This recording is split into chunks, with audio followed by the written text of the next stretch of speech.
We are we are meeting with we are talking about reinvesting in our communities. And I am super excited to have some special guests here to have a conversation. Everything starts with a conversation, and these are some amazing people. And I am going to go around the room and let them introduce themselves. I am going to start because I'm biased, so I'm going to start with Sergeant James Parks and asked him to introduce himself. And you guys might notice that the last names are the same and there might be a little bit of resemblance. So we're going to let him introduce himself first. How are you, Sergeant Parks? Hey, I'm doing good. Happy New Year to everybody. My name is, everybody calls me Sarge James Parks, and I'm an activist. I do a whole lot of stuff. Past president, Yakama County NAACP, um, just doing what I do. My passion is working with people, in particular, working with disadvantaged people and families. Um, and I'm just glad to be here. I think we need to take this opportunity today to talk about the main theme, which is reinvesting in the communities. Okay, I think OIC. I'm glad I could get OIC and the CEO, Mr. Peterson, on the line because for 42 years, that organization, OIC of Washington, has been very instrumental and helping build a foundation and going to the next level in our community, throughout this whole valley. So um, I'm proud to be here. Thank you, Dr. Daughter, for keeping my passion up to do what I do. I love you. Love you too. Absolutely. Thank you so much. Janae, we're going to go to you next because, we women have to stick together. That's right. My name is Janae West. I am born and raised in Yakima. Parents raised myself and my sister here for all of our lives. Proud sister, little sister of one, big sister of two really great nieces who are also being raised here in Yakima. I currently work for the Washington State Department of Corrections. I've done that for 2 years. I'm just happy and honored to be invited to be a part of this conversation tonight. Thank you. Thank you for being here. I have questions. I have some questions, man. I have questions. Um, um, Mr. Peterson. And I will, out of respect, defer my time to Reverend Robert Trimble, and I'll follow suit after he is done introducing himself. So. Oh, my name is Robert Trimble, and I'm a native of Atlanta, Georgia. All right. I made my way to the Pacific Northwest through the United States Army. And after being discharged, I did my other little educational department. And meanwhile, back in Atlanta, I was with the civil rights movement in Atlanta, Georgia, with Dr. King. And so happened I just was going to get drafted, so I went ahead and joined. And so I've been involved in civil rights just about all my life. And here in Yakima, working with the OIC organization under the leadership of Mr. Beauchamp, we did a lot of good things. Awesome. Awesome. I have some questions. And we'll come back to you. So, Mr. Peterson, thank you so much, Reverend Trimble. Mr. Peterson. Yeah, thank you, Dr. Parks. My name is Anthony Peterson. I have the honor and privilege to serve as the third CEO here at OIC of Washington, preceded by Mr. Henry Beauchamp, the legendary late great Henry Beauchamp, and following his leadership was Mr. Steve Mitchell. And now I am here trying to take their legacy forward. And in a new way. Same mission, new method. So I'm happy to be here. Thank you. I like that, same mission, new method. With that being said, I have a question, and in honor of, and we'll be today is actually Martin Luther King's birthday, and in honor of the celebration, which will the official celebration on Monday. We're talking about reinvesting in our communities, and that looks different for everybody. I'm in Georgia, I'm in Atlanta, and so my community is not Yakima. Your communities are Yakima, but everybody's help or everybody's why looks different. So I want to know, what does building a beloved community look like in the work that you're doing right now? I know you guys have been in the game. I know, Janae, I don't know a lot about your walk, but I know you guys have been doing this for a long time. I know my dad was doing this before I was born. So what does it look like today? What does building a beloved community with everything that's going on in the world? What does that look like from your perspective of where you work, what you're doing right now? And so I want to start with Reverend Trimble. What does it look like for you today? Well, me being a retired pastor, teacher, and I'm still in the mix and living in Yakima.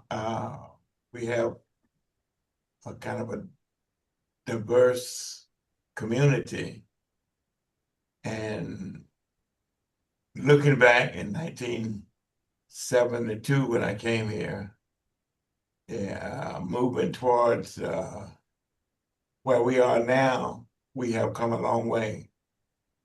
When I first started campaigning for renaming the street, uh, I went through a lot of rejection, a lot of hate mail, a lot of harassment, but I never stopped. I think what happened, they didn't know about Dr. King, and they didn't know about Black history. And so I began to write and campaign and educate not only some of the Black people, but I had access to the newspaper. And every month they would allow me to put, well, allow me, they, wanted me to put an article in the paper. So I did, about Dr. King, about Black history, about the war in Vietnam. And so up from that point up until now, I think Yakima, as far as a beloved community that Dr. King talked about, I think that we're still at the base of trying to build relationship. We build a lot of relationship in the church community and in the education community and in the government. We have good relations, used to have, but since we have a radical president, things have begun to slowly creep back. So that's where we are. Mhm. That's why the subject is reinvest. Reinvest. When we reinvest, Mhm. that means we're not going back. Mhm. I like that. I like that. Thank you. Mr. Peterson, same question. Yeah, to build on what Reverend Trimble was saying, I'm focused on economic mobility as our focus is as an agency, economic development and career training. So, whereas if you look at the beloved community and what our people and other marginalized people were going through back in the 50s and 60s, where you didn't have access to seats in government, you didn't have opportunities to have businesses, you were limited to where you could live to build generational wealth. Now we don't have those same extreme barriers. So what I'm trying to make sure is people have the information, know-how, and access to capital so that we can continue building generational wealth. And also we're looking at policy, whereas, in order to get folks' attention back in the day, you would have to do demonstrations. Now we can have access to, we can have seats at the table.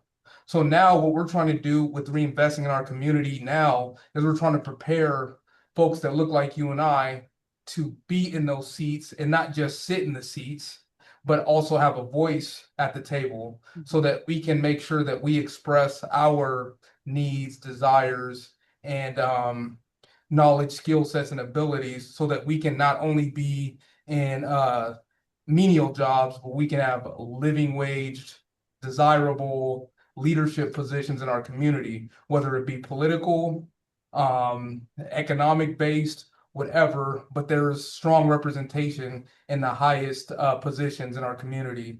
Because one thing we missed, my predecessor, Mr. Henry Beauchamp, was the last Black political figure in Yakima. He was a mayor and he served on the city council for 2+ decades. And unfortunately, he passed away in 2013. We have not had any local political representation here since then. So how can we prepare folks, young folks, and our seasoned folks to run for office, serve on boards, serve on committees, so that we have representation and we can influence policy. Once you influence policy, you can influence everything else that comes downstream. So that is my focus right now. We created the Central Washington Black Collective. So we're mobilizing. And once we mobilize, we can start positioning people based on their skill set to whether it's run for office, when there's a leadership job that opens up, whether it's a CEO position, CFO position, we're preparing people to assume those roles or pursue those roles. So that's what my vision of a beloved community is, where everybody has access to the American dream. So Oh, I like that. I love that. I love that. Janae, I'm interested. I'm really, really interested in the field that you work in. What is your, what does building that beloved community look like in the work that you're doing right now? I think, in the work that I'm doing right now is reminding people that, we're not all monolithic. We are all, very different. We have different diversity, different skills, and different skill sets. And I think, like Anthony said, creating those opportunities for people to use what they have already, that knowledge, and, use that in our community in different areas. I think we have some really skilled people that sometimes aren't, tapped into. And so I think, reaching out to them and making those, you know, things like this, making this available for people, so that they, know what's happening and know what's going on and know, who to connect with in Yakima, and know, what people to reach out to, that there are people wanting to, change what's happening, and, change the, the demographic, and change what's going on. And so I think just keeping the conversation going, and, like Anthony said, and being at the table, and at some points, being at the head of the table, not just sitting there. So I think, showing up daily at my job, and, people seeing my face, just having that opportunity is just, reminding people that, I'm part of this too, trying to make, some better happen. Thank you. I like that because I like what you said, and I like what you said, Anthony. I like that you said making sure, it's one thing to have a seat at the table, not just sitting there. Sometimes you have to know that you can be at the head of the table. And from where I stand, sometimes you have to also know that when there is no seat available, while you're waiting for a seat, you can create your own table. And so that's what I've done. I've created my own table and then I invite people there. And so it gives me the opportunity to create the narrative. So I like that. And training, it's in the training, it's all in the training. And it's a necessary conversation. And I know that that you guys are in Yakima, but this is the same conversation across the world. So Right. every community has to be able to invest back. And I like what you said, Reverend Trimble. We're reinvesting, we're not going back. So the wheel has already been created. We don't need to recreate the wheel, but we need to learn how to drive the car on the wheels that we have now so that we can maneuver. And if we don't, then we will be going backwards. We don't have to. So I like that. Dad, the same question to you. I know you've been an advocate for a very long time, and especially for young people. So, what does that beloved community look like for you in the work that you're doing now? Well, over the past maybe 35, 40 years being here in Yakima, I'm a soldier. I'll always be a soldier, and I take a soldier's approach to reinvesting in my community. Of course, I have to wear different hats. Okay, I have to wear a hat when I'm with the young people and stuff. If everybody see me walking around town, normally I have on my retired hat and my military glove. And if I'm into something with OIC, then I got something that represents my unity, my commitment to help OIC. So number one, you got to be able to wear different hats and know how to sit with the people that are making the decisions. That's crucial. You know, even if you have some kind of animosity, like when I go to the city council meeting, I know that there's 3 city council people in there that just really don't get tired of hearing me what I say. You know, if I'm putting something just like right now, they wanted to cut back on law enforcement. This town can't afford to not have. They want to cut back on 14, 15 law enforcement officers. We can't afford that, especially in the district that I live in. Okay, how you gonna afford that? We all got the data of what takes place here on a day-to-day basis. So you got to wear a lot of hats, and you got to be listening, and you got to just pay attention to what's going on, and then sit down with people that has a like mind. Okay, as when I served my two tours on at the as a president of the local chapter of the NAACP. One of the things and stuff that was most important is that we get out and network with other people. Okay. So we made a commitment with the Pacific Islanders and stuff. They got a stake in this game.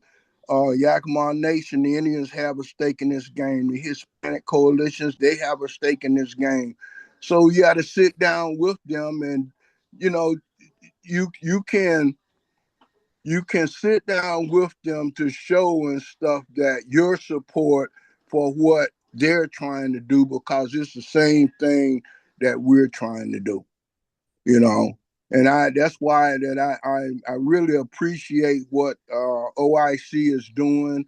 I think for the last maybe 3 to 4 years, I've seen OIC step forward. I think that's what Mr. Beauchamp was intended to take place and stuff. And I'm so elated. And everybody that knows Anthony know that he is trying to work with people and get and make sure to get things done and stuff. And I know later on he's going to talk about, you know, the building communities and stuff through how to for minority business owners and stuff, and then how to gain uh, get funds and stuff like that. I think that he's really a genius at that. So like and then you have to be genuine, and you got to be transparent. Okay, you have to be transparent and stuff. A lot of times you see people playing games. And that's pretty much what happens in this city here. They playing games because they know they have the numbers. Okay. So everything that comes through this city is like, and they've been planning this for years. You know, and we need strategies such as that to sit down at the table and stuff, to plan stuff, so that, and then stand up behind what it is we're trying to do. You know, so it's I think this is the right uh theme to have at this particular moment. We got a president that wanna go and invade countries. Think about it, okay? Want to invade sovereign countries and stuff. Well, how does that look to black folks? A lot of black folks I'm talking to don't even know, I don't have nothing to do with it. You know, well, what is your vote going to be? I don't vote. They're saying I don't vote because it don't make sense to vote, because they're going to do what they want to do anyway. Okay. So my passion, and like my daughter said, my passion has been to trying to work with young people and just see where they want to go. How can I help you? Where do you want to go? What do you want to be? You know, and try and be there for them. And my wife, she don't like that a lot of times, but she understands. You know, people call me 2 or 3 o'clock in the morning and stuff. Then guess what? It's what it is. You know. So So that's my vision. So this is a global podcast, or a global conversation. So for people who are listening and they don't know, they're not familiar with Yakima, tell us, where is Yakima located? Where, give us a little history about Yakima. I had the opportunity to come and visit you a few years ago, and I had an opportunity to meet the mayor's wife and to do my little thing while I was there, and that was a beautiful experience. And I also had an opportunity to, to visit the town and see the, as they say, the townsfolks, and see how the townsfolks live in Yakima as opposed to how we live in Atlanta. And even though I'm in Atlanta, you guys in Yakima, the communities, the dynamics are different. So tell us about Yakima. Give us a little history. And you know what? I think Reverend Trimble, give us a little history. I know you're from Atlanta, but give us a little history on Yakima. What took you from Atlanta to Yakima and then made you stay? Well, I was only supposed to be here to get my internship as far as teaching. And so I was going to Central Washington University, and they sent me down here to do my internship. And my internship included the school district and working as an alternative with a community organization. And so I chose the Southeast Community Center. That's how I met Mr. Beauchamp.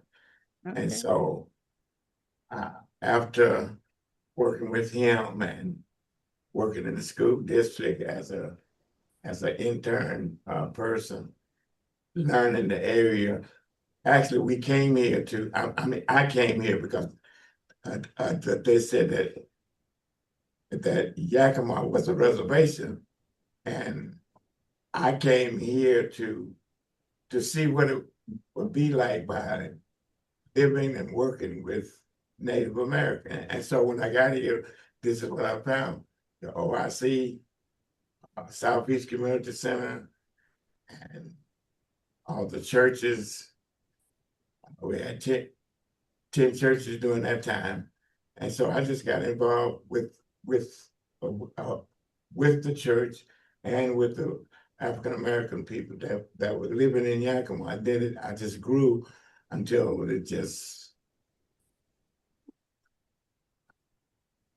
decided that we needed to do something to to lift our consciousness on what was going on around the world.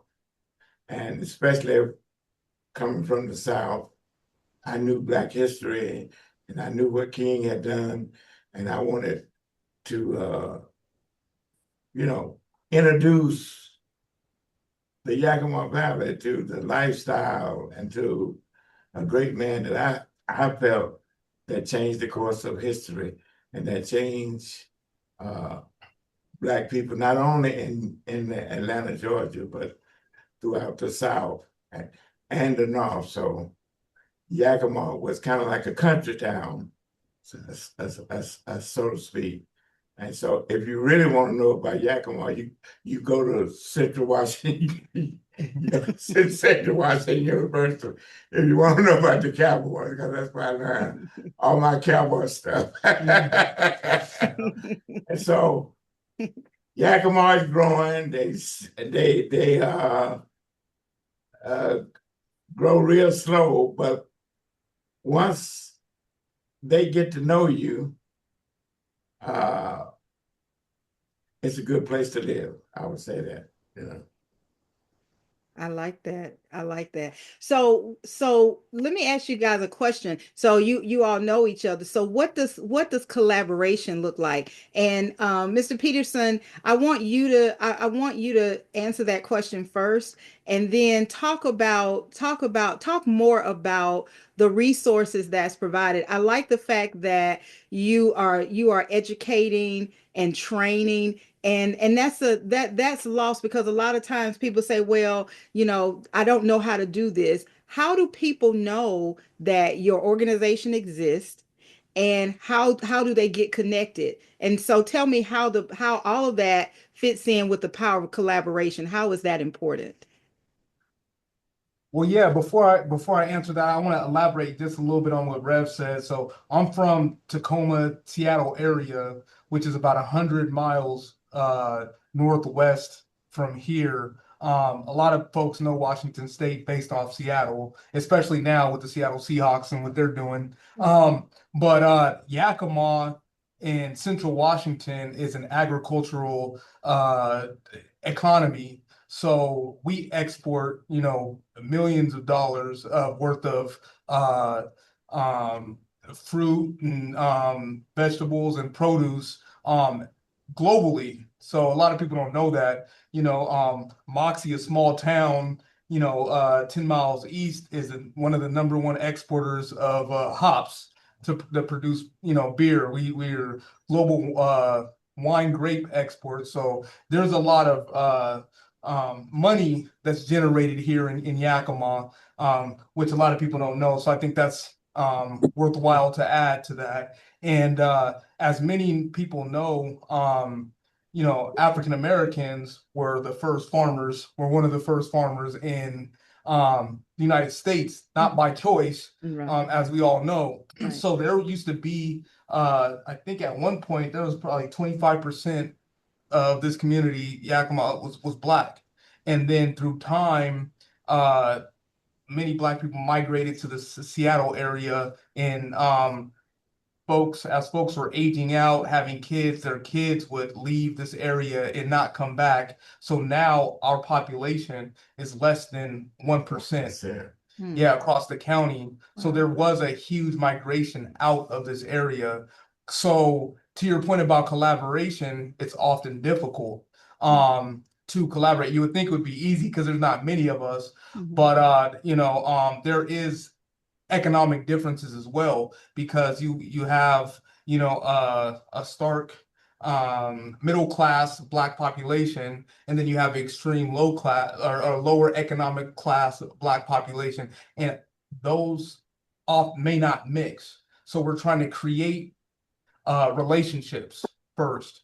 So before we can talk about building political power, we got to talk about some of the things that separate us. The remnants of slavery, the remnants of Jim Crow, the remnants of not being able to trust one another, feeling like there's only one opportunity, for everyone. So we often gatekeep, so we're trying to break down those barriers. So that is a challenge when you have a smaller population. So if one family had an issue with another family 20 years ago, some of that still kind of plays into fruition today. So what we're doing now, we're just trying to come together, and just have some meals together and just talk and build relationships. prior to talking about, what we can do on a political level. So as far as OIC goes and what we're doing to get our name out, OIC has been a prominent staple in the Yakama community. So people know OIC. And people know what we do as far as the Southeast Community Center. If a black person comes into town, somebody's going to say, have you been to OIC yet? Or have you talked to so-and-so at OIC? Because it has been such a staple in the community. However, the history is kind of getting lost after generations. So we're trying to utilize more innovative approaches to educate folks on the rich history of what we do here at OIC, and then also where we're heading. So when we build our training programs, it's all based on industry recognized credentials and local labor market information, because we want to make sure that the training that we provide will get people jobs quick, right away. So we offer portable, stackable, industry recognized credentials. We have a logistics training program where we offer a CDL, so truck driving. We offer forklift, flaggers, and CPR first aid. We have a culinary arts program. And then one of our staples is our GED program. So that's adult and youth GED.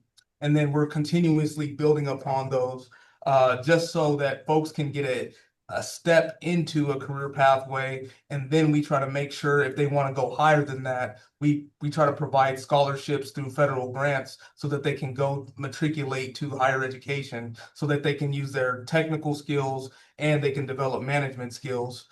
So that they can possibly start their own business, or they can, be a manager or an executive later on in their career. So,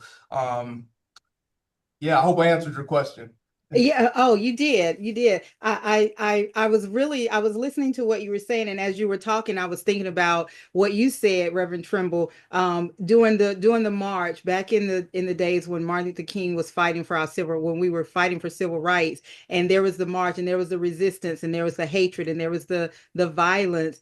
And you were still, you still kept pressing through. You still kept pressing through. And as you're talking, I'm hearing you saying that there are some challenges, because you have, the people, they leave and they, they, as they grow up. It reminds me when the Bible says the older teach the younger. Well, the younger don't, the younger has to want to learn, but at the same time, the older has to want to teach the younger and not get frustrated because the younger, the thinking is different.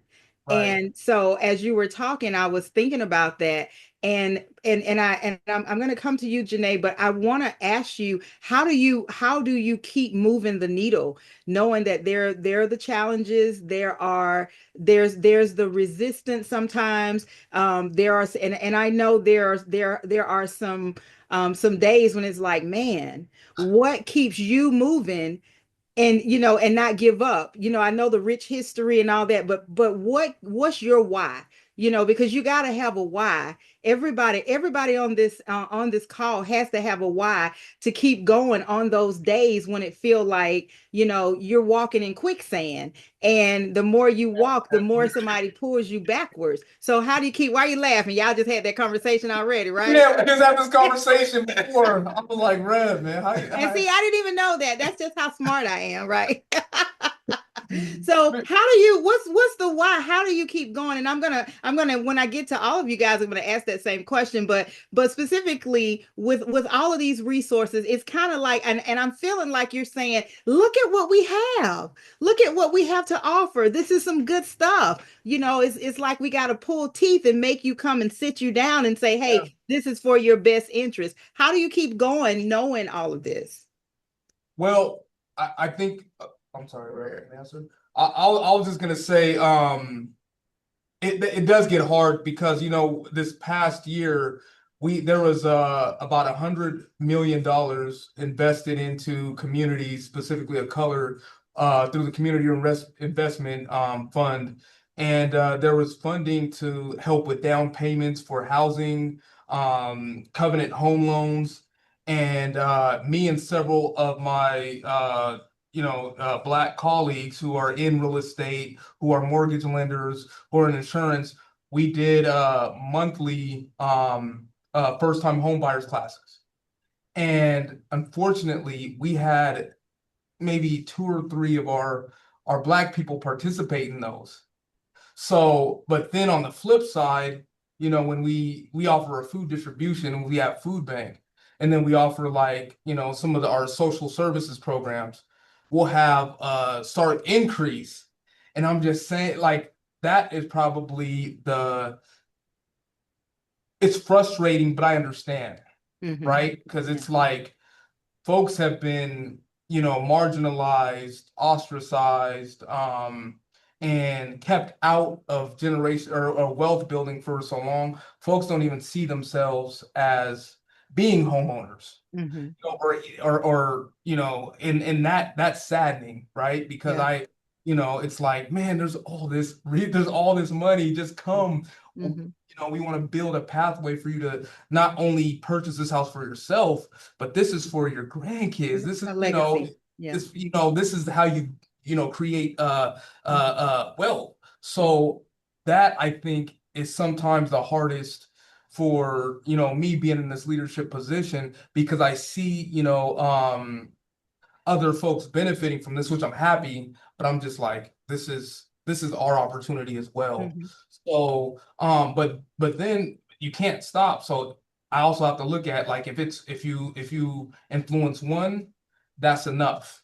And then you influence two later on, and that's Mhm. enough. And you just Mhm. keep on adding. And hopefully there'll be three, four, five, their stories being told, and then it kind of reverberates. So I think over the last year and a half, that was difficult, especially when the administration changed over.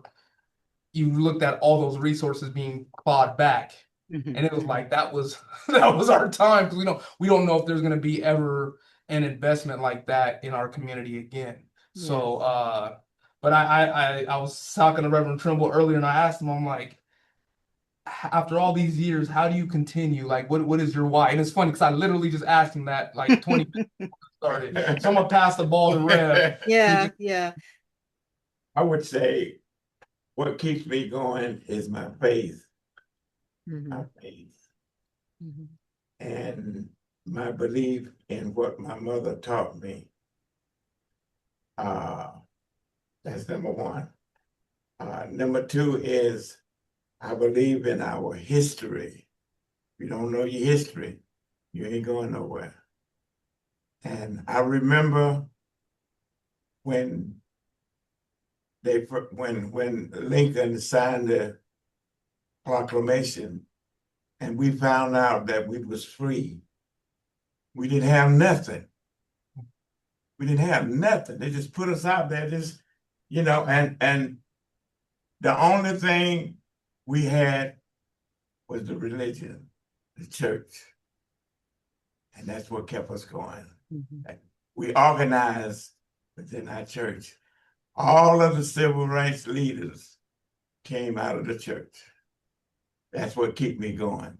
Thirdly, is I love my people, and I'm willing to give whatever little bit of life that I have left into helping Black people. Because if we made it then, we can make it today. Hey, love is all we need.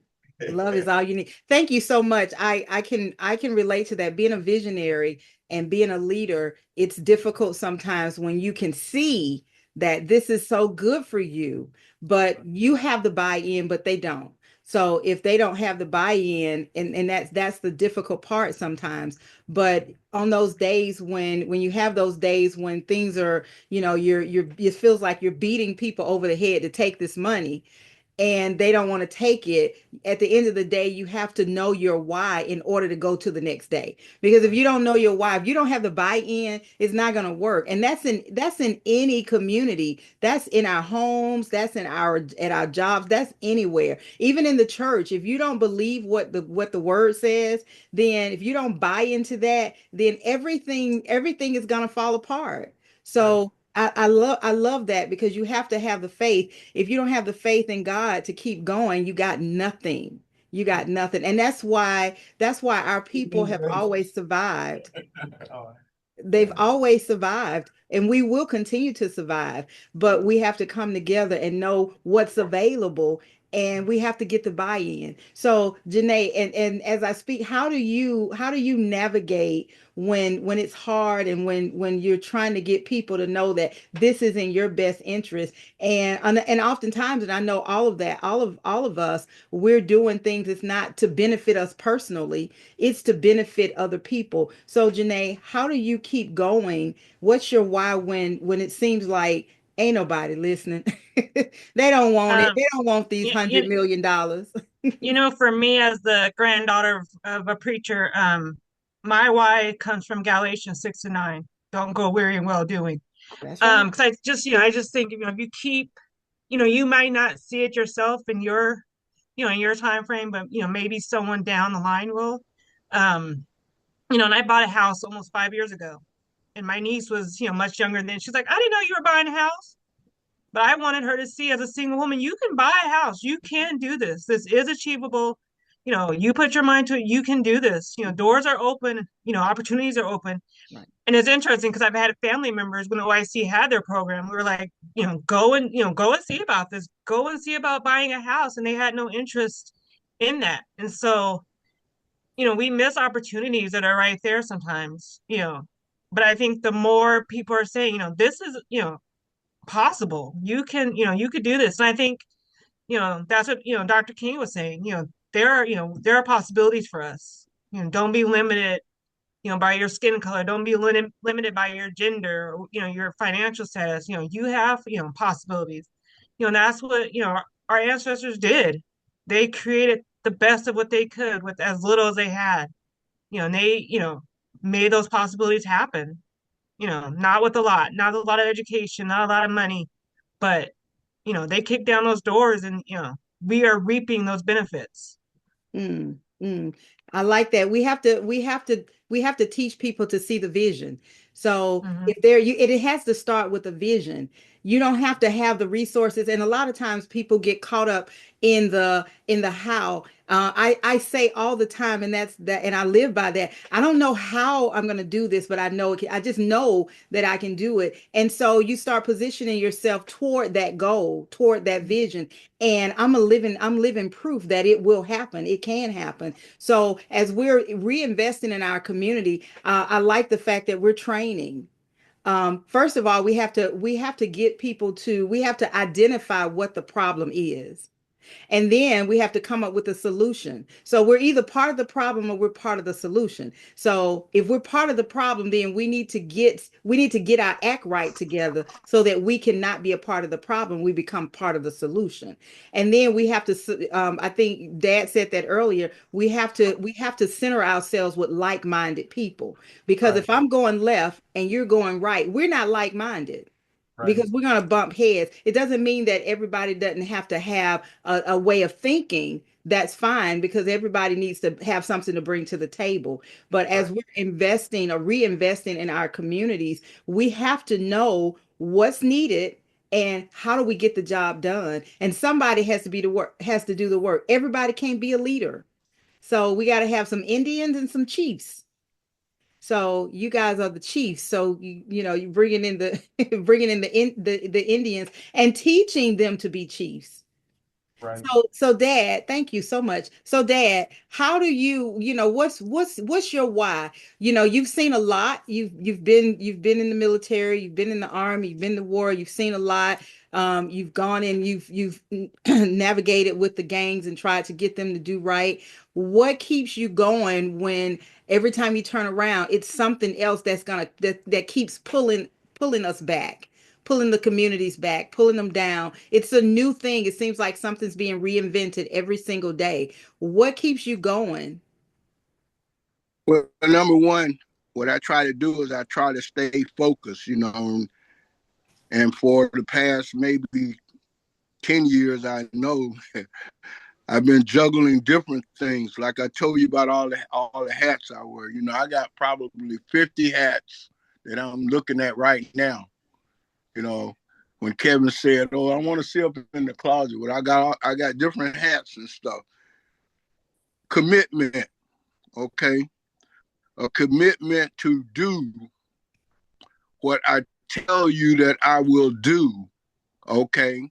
And with the Army teachings of accomplishing the mission on it.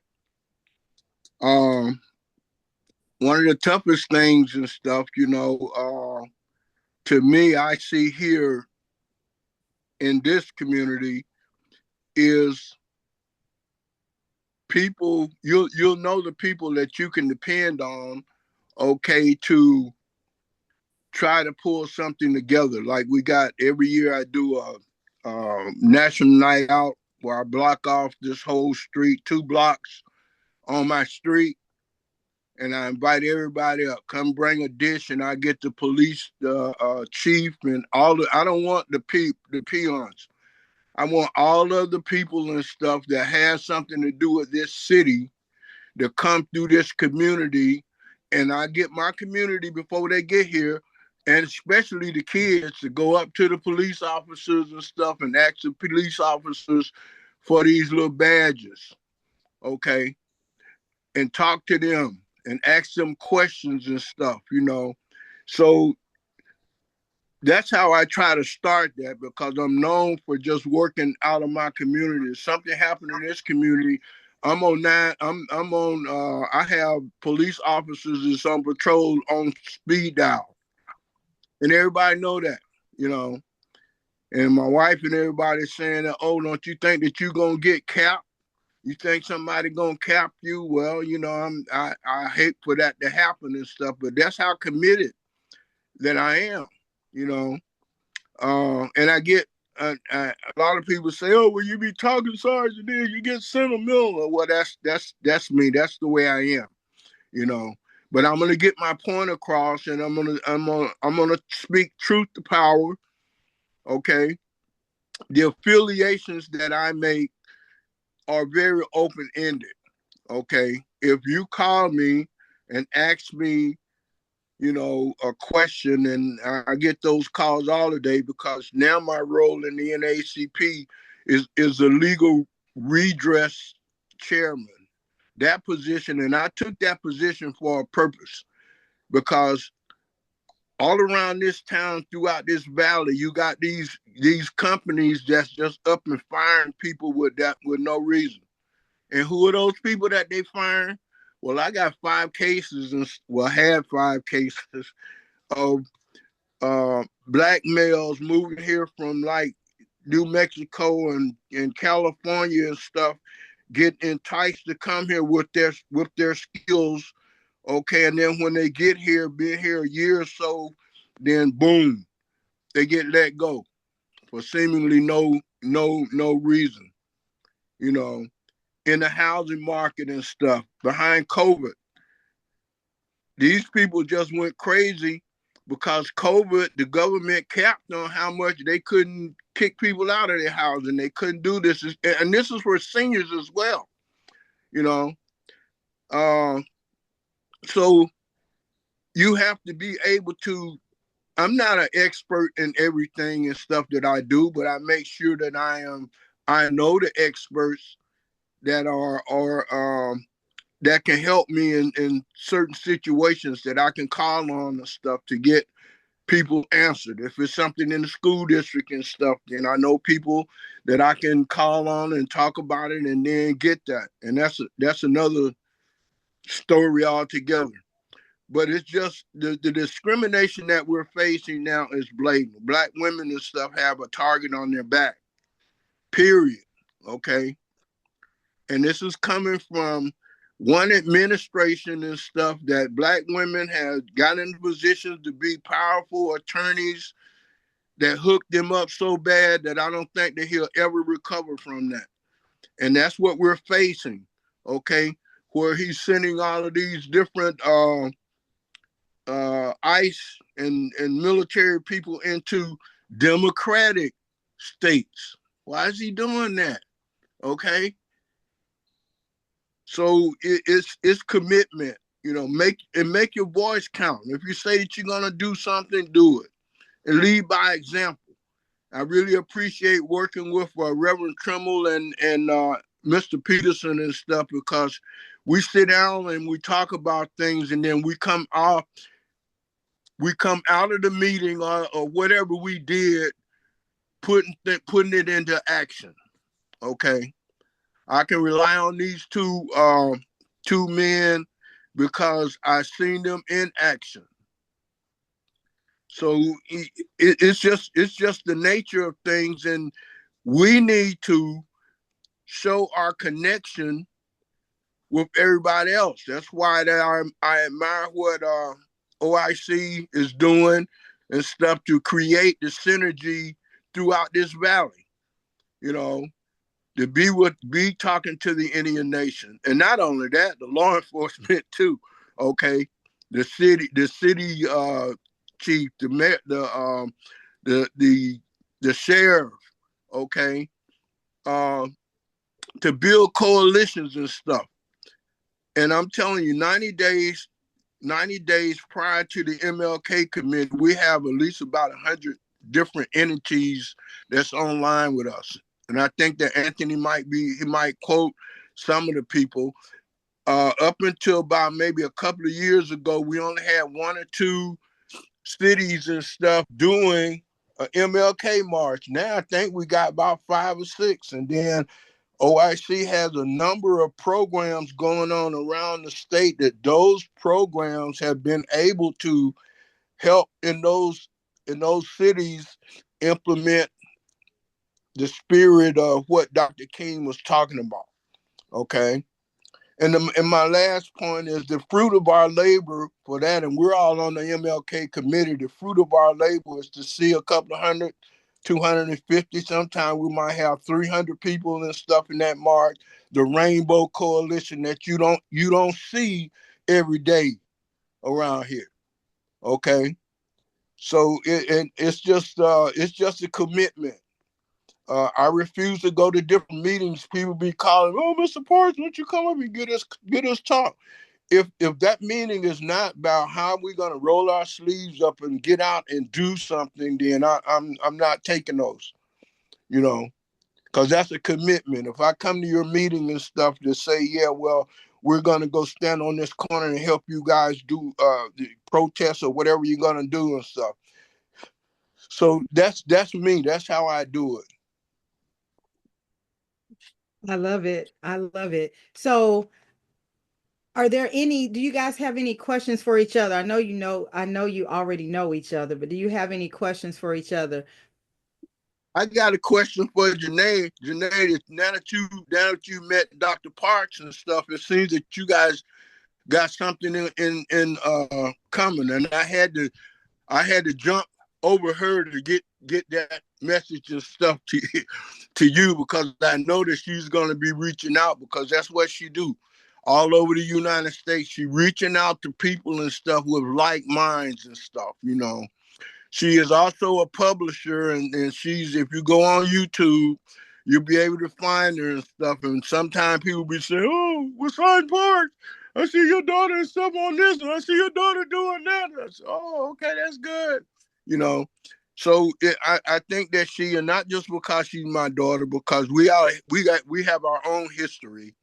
Okay, don't believe it's just like I mean, I know that I've always loved her, and she's always loved me, but it's some distance. It's some distance in that, you know. And if you guys was to read Journey from Boys to Men that she published, and read my portion of that, that's with 20 some other Black men writing our journey from boys to men. Then you will understand a little bit of it. So I'm not going to elaborate on it, but you guys should talk. Yeah, I would love to talk some more with her. Yeah, I would. Absolutely. Absolutely. I do have a question. Was that the question, Dad? It didn't sound like a question. It sounded like it was more of a directive. Was it a question in there somewhere? Did I miss it? Did I miss it? I'm a little slow, but I catch on real quick. Did you guys get a question? Did you guys hear the question? Okay, I was just wondering. So was there a question, or was there just it sounded like that was a statement, yeah. Yeah. But I do have a question for Janae. you know, you working in with the DOC, how is that, how was your experience working with the Department of Corrections? You know, you being a young professional, you're a woman, person of color. What is I've been there. I've been with the corrections now for almost 2 years. It's been eye-opening, you could say. People are definitely not what you think they're going to be when they come in, when you're reading just their name and, what they've done. Um, and just kind of taking that, what you think you're going to get is not what you're going to see all the time. So, meeting people at face value, remembering, we all need grace. We all made decisions and not always the best ones. And, we unfortunately see people sometimes at their worst decisions. So, I have a question for you You too. aunt, And oh, go ahead, Reverend Trimble. do your auntie still work for the county? yeah, two of my aunts work for the county. Yeah. My question too. Oh, go ahead. Go ahead. You're fine. OIC placed her auntie on that job. She been on that job for 35 or 40 years. Almost That's 40, yeah. wonderful. That's wonderful. And you know what? There's not that longevity anymore. And I'm gonna just shout my children out. I was having a conversation with them, and they're young people, so you don't have that longevity. And my son just celebrated. He was just celebrated. He's been on his job for 16 years, and Mm. he's 33. And Oh, my wow. daughter has been on her job for 12 years, and she's 36. And my youngest has been yeah, on that's her job for 8 years, and right, she's 30. And they are not, they work at, they have very important jobs. So right. and that's a milestone, because that doesn't happen. Yeah, that's an anomaly. It I'm telling doesn't you. happen. And Yeah. these are all three of my children. And so I'm like, okay, I didn't get some of the training that some people got, where the children are not made to work and made to be responsible and all that. I didn't get that. I didn't get that. So I didn't give that to my children. Mm. There was expectation. And I Right, think that's a part in our communities. There isn't expectation. right, One of the things that I'm seeing, and you guys can tell me if you agree or disagree, when I was growing up, there was an expectation. And so now there's not, I see so many parents who want to give their children a better life, and they don't have to work for it. right. They're just giving them something. And so they don't know the art of hard work. And when things don't work out, then they fall apart. So they don't have that stamina Yeah, that's the needed to parents, yeah, survive. yeah, definitely. Yeah.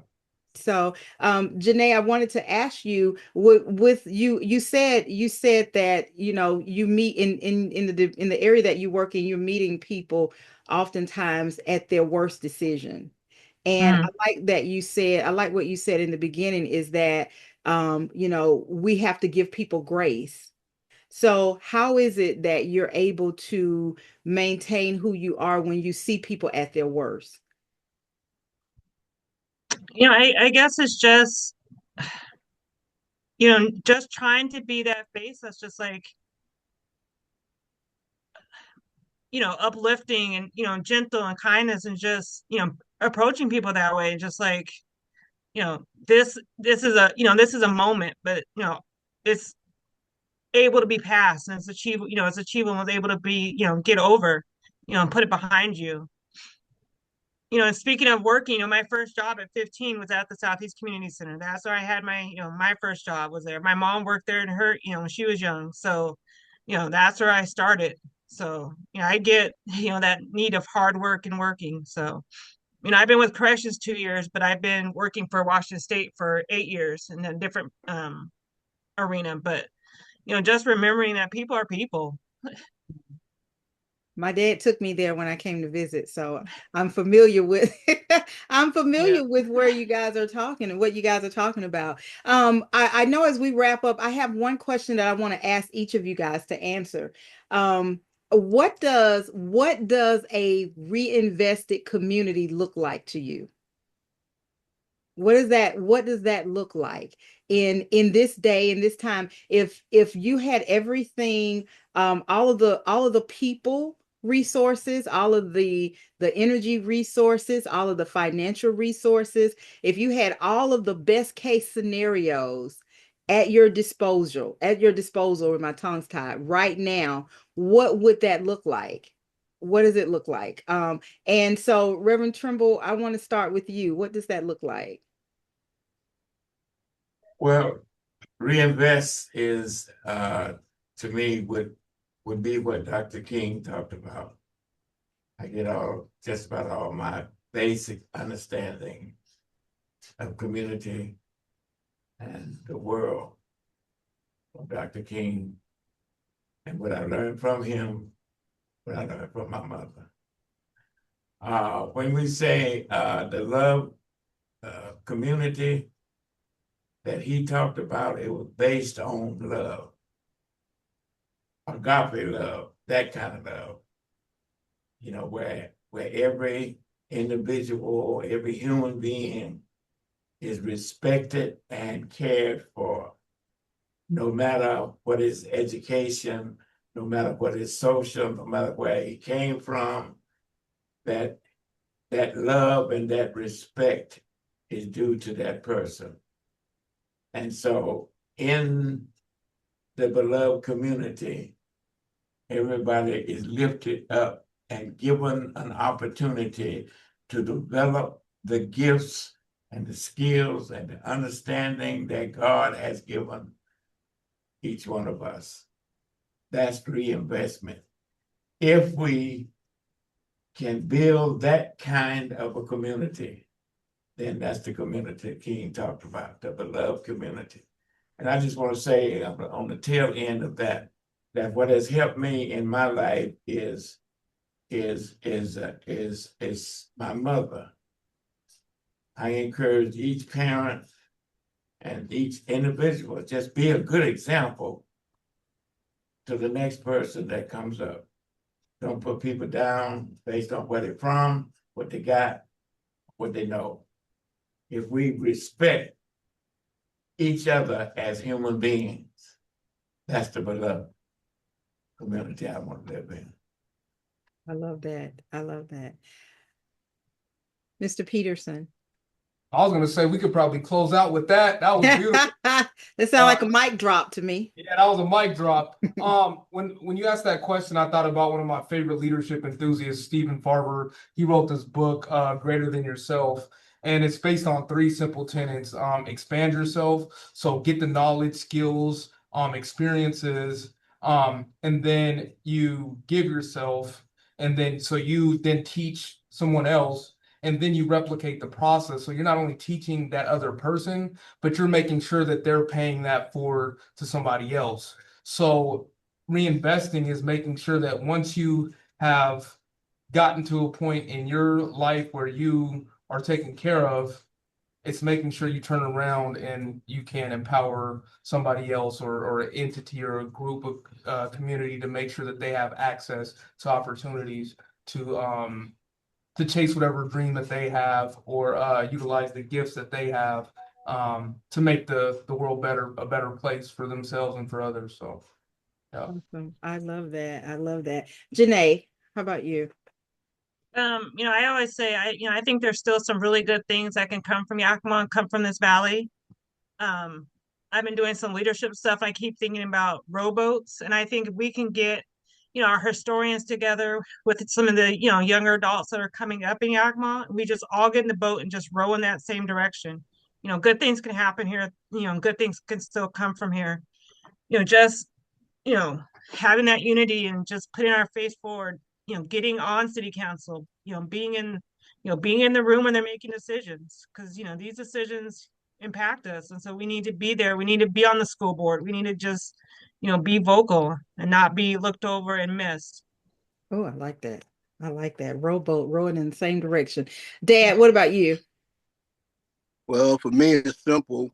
My ideal community or something close to it would be a community where a person is not judged by the color of their skin, but by the content of their character. You know, and I stole that from Dr. King and maybe Reverend Trumbull too. I think I got it from him. It's simple, you know. Yeah, still something that's free. You know, but that needs to be the gist of what's going on now. You know, we're in a perilous time when you have what is taking place with our government. You know, they don't care nothing about Medicare, Medicaid. They don't care nothing about seniors. Okay, only thing, and the whole thing is influenced on what? How much money you can amass. You know, so that's mine right there. Don't judge nobody by what color they are. You know, and the immigration situation and stuff is already a law that say that you can't be in this country illegal. Okay, so let's work on that, but you don't have to be inhumane. You know, they have ICE picking up people that are citizens, sending them back to a country that they just don't even know about. You know, so that's my ideal thought, guys. So how can people connect with you? How do they know, how can they get in touch with you and support what you're doing? So is there a number? I know with Mr. Peterson, how can people connect with the resources that you're offering at OIC? And and I know I said I had one last question, but but this is another question. I want to know, how can people connect with you, and what are you doing? What specific thing that you're doing, or what activity that you're hosting, or what event that's going on? How can people in your community connect with you, and that's for each one of you? How can they connect with you and support you in what you're doing? Yeah, our website is pretty expansive. You can go to www.oicfwa.org. That will give you a host of everything that we do. We're on social media. We're on Facebook, Instagram. We have a Twitter. We have a YouTube page. So we're accessible. You can always call in. We have an outreach team that goes out and hands out flyers, boots on the ground. You can always call our office. We all often do uh, we have news articles. We know that people still appreciate news press, so we try to get our information out there. We have several staple programs that we offer to bring communities together. I know Sarge talked about National Night Out. We host a kickoff here at the Henry Beauchamp Center, which is a national event to bring communities together to combat crime in their local communities. We do that in August. We do a harvest carnival during, October. We have a Thanksgiving luncheon that we do for the community. We have Christmas celebration where we give out presents to families. Then we do the MLK celebration in tandem with the community. We have a Black History activity. So we have something going on almost every month to highlight and celebrate and share all the great work that we're doing. So yeah, if we're available, accessible, we're here. So again, oicofwa.org. Look us up, check us out, and I'll turn it over. Okay. Reverend Trimble, how can people connect with you? You can always locate me through Henry Beauchamp Center or the OIC. The phone number is area code 509-248-6751. It's been that number almost 30 years. I will say that both Reverend Trimble and Sergeant Park, they both serve on the Henry Beauchamp Community Center Advisory Board. So they're always directing traffic. So don't feel bad about getting that directive earlier, Janae. He's good for it. Janae, how can people connect with? Oh, go ahead. Go ahead. You would allow the preaching in me to come out. I would like to close with this. The Good Samaritan story. The man that was robbed and left to die. and the priest came by, and the Levite came by. The priest was probably on his way to church, and he looked and saw him and said, "Well, That time. if I help him, I'll be late for church." Yeah. The Levite, he probably said, "Hey, he's not of my tribe." Mm. But the Good Samaritan said, and I'm paraphrasing, "If I don't help him, Who then will? who?" Mm-hmm. That's the way I look at life. I love it. I If love I don't help the homeless, then who? it. Mm-hmm. If I don't help the addict, then who? And so I Mm-hmm. dedicate my life to that. So that's it for me for And it tonight. starts with you. It starts with the individual. It starts with the individual. Exactly. Janae, how can people connect with you and what you're doing? I'm on, all social medias, Facebook, Instagram, LinkedIn. I'm around. Okay. All right. And Dad, you? Well, you can reach me through OIC. I am the chairman of the Henry Beauchamp committee. Um, so I can be reached through that, or you can reach out to me at my email address. And I am on Facebook. You are? So yeah. That's news to me. On Facebook. I need to get I need to get your username on Facebook. It's James Parks. A lot of people think that's my son, but Oh, we there. Yeah. okay. Okay. You That's can, so I guess I do have it. I thought it was my yeah, brother. yeah, you Okay. Okay. Okay. Well, you know what? Thank you so much. This has really been a great discussion, and we're talking right now specifically about reinvesting in our communities in the Yakima area. But it's every community. Reinvestment has to be done in every community so that we can survive. If we can treat each other like human beings, then we've already done the hard part, because we should love each other because we are human beings. And as we go through and continue this conversation, in light of, it's Martin Luther King Day, today's his birthday. We're celebrated the national holiday on Monday, but it needs to continue past that. It does not need to be a one-time discussion, because our whole world needs healing. And as we go through, I'm all about the story. I'm all about the story and the history and the why, because I believe that there is healing through storytelling. I think you said it before. I think Anthony, you said it. I think Reverend Trimble, you said it. We got to know our history. Reverend Trimble, you said you believe in your history. So you can't believe in your history if you don't know it. So as we go through and we continue to have these conversations, we do need to know where we came from so that we'll know where we're going. Our people perish for lack of knowledge. So as we continue to have these conversations, I encourage you to have the conversation in your community. And where's your community, you ask? Right in your household. I can't affect the community in Yakima, but I can affect the community in my area, in my household. And when you teach one, you reach one. So it has really been a pleasure. Thank you guys for allowing me to facilitate this conversation.